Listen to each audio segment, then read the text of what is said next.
Assalamualaikum warahmatullahi wabarakatuh. Sebelumnya, perkenalkan nama saya Nurul Aini, NPM 2201061009 dari kelas TPMB. Di sini saya akan menjelaskan langkah-langkah SPSS uji asumsi klasik.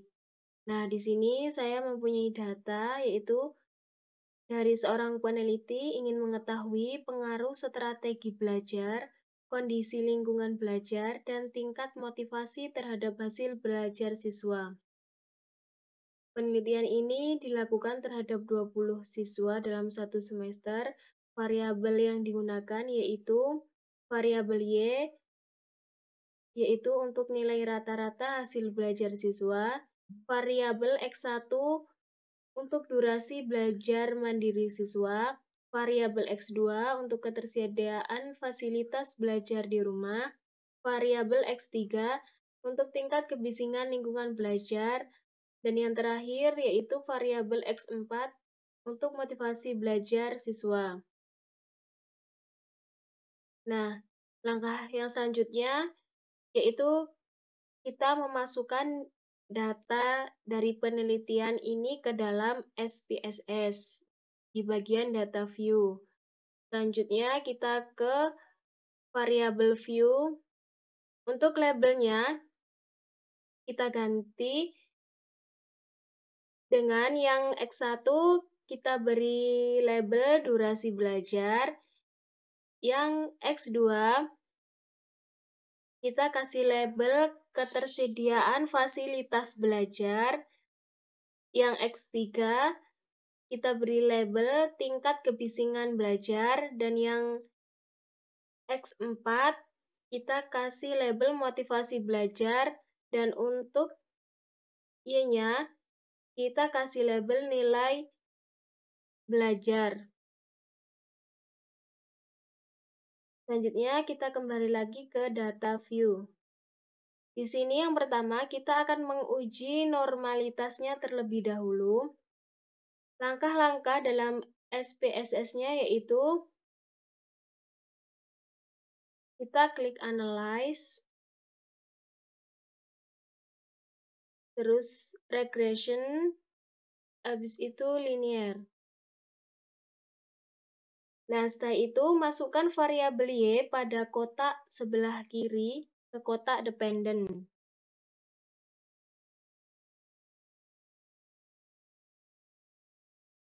Dan variabel X1, X2, X3, dan X4 ke kotak independen.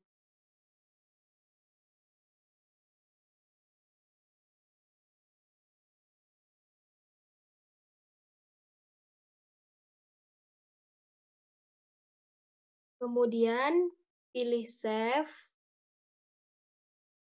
dan akan muncul tampilan sebagai berikut.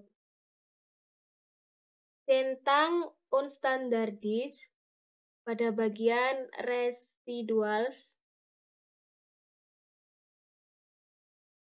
Kemudian pilih Continue. Dan klik OK.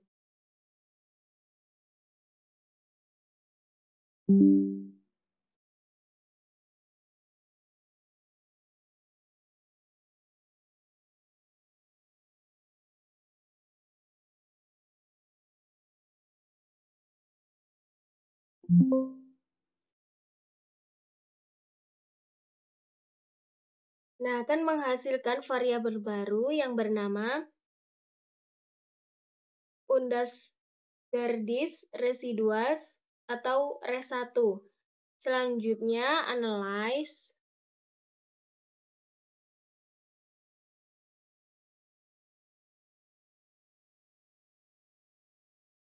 Deskriptif statistik. Setelah itu deskriptif, dan akan muncul tampilan seperti berikut. Masukkan variabel RES1 ke kotak sebelah kiri.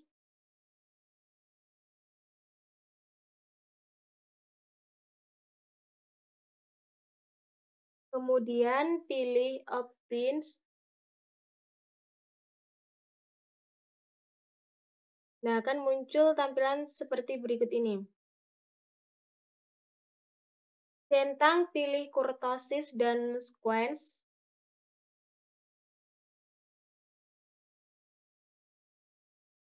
Kemudian continue. Lalu oke.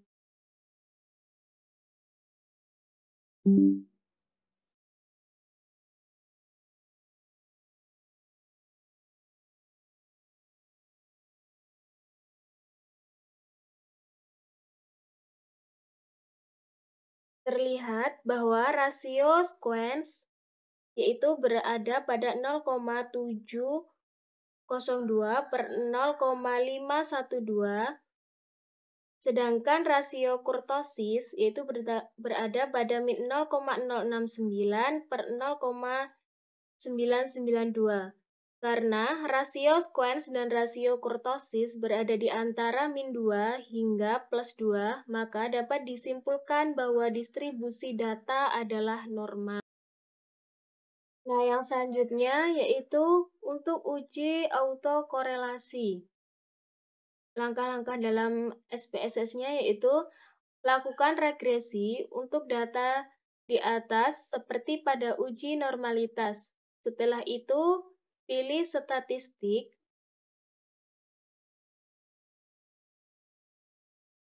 Kemudian centang Darwin-Watson. Setelah itu, pilih continue.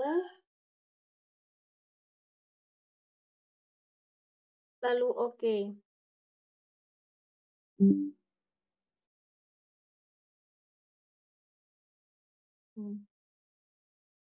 Hasil dari perhitungan Darwin-Watson statistik akan muncul pada tabel model summary seperti ini.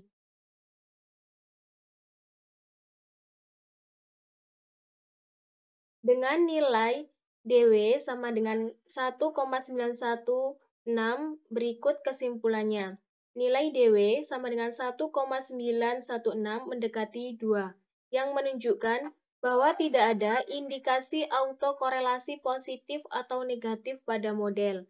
Nilai ini berada dalam rentang aman, yaitu 1,5 sampai 2,5, sehingga asumsi autokorelasi terpenuhi. Yang selanjutnya, kita akan menguji multikolinearitas. Langkah-langkah dalam SPSS-nya yaitu kembali lakukan regresi untuk data seperti pada uji normalitas. Setelah itu, pilih statistik.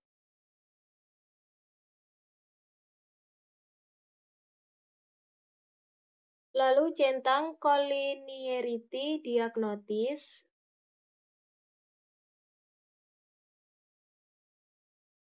Setelah itu, pilih continue. Lalu oke.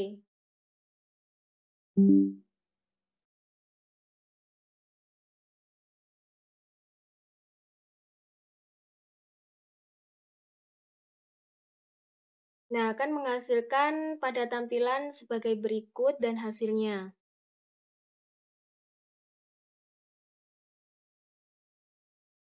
Cara yang kedua adalah dengan melihat keeratan hubungan antara dua variabel penjelas atau yang lebih dikenal dengan istilah korelasi.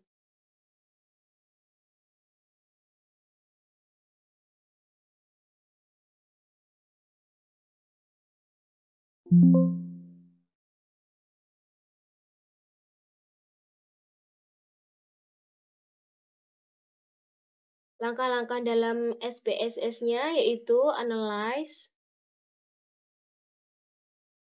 correlate, setelah itu partial.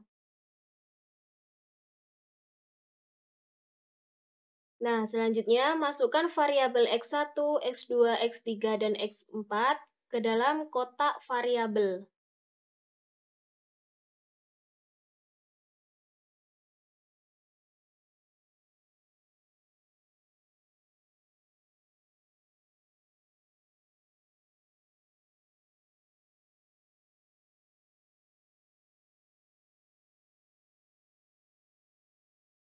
dan variabel Y ke dalam kotak controlling for.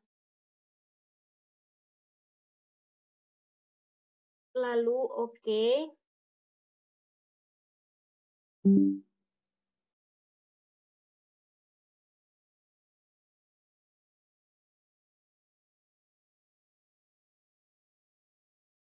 Dan hasilnya adalah sebagai berikut. Untuk menentukan apakah hubungan antara dua variabel bebas memiliki masalah multikolinearitas adalah melihat nilai signifikan jika nilainya lebih kecil dari 0,05, maka diindikasikan melalui gejala multikolinearitas yang serius. Dari seluruh nilai signifikan di atas, dapat disimpulkan seluruh variabel penjelas tidak terbebas dari masalah multikolinearitas. Sekian video langkah-langkah SPSS yang saya buat. Jika ada kurang lebihnya, saya mohon maaf. Saya akhiri. Wassalamualaikum warahmatullahi wabarakatuh.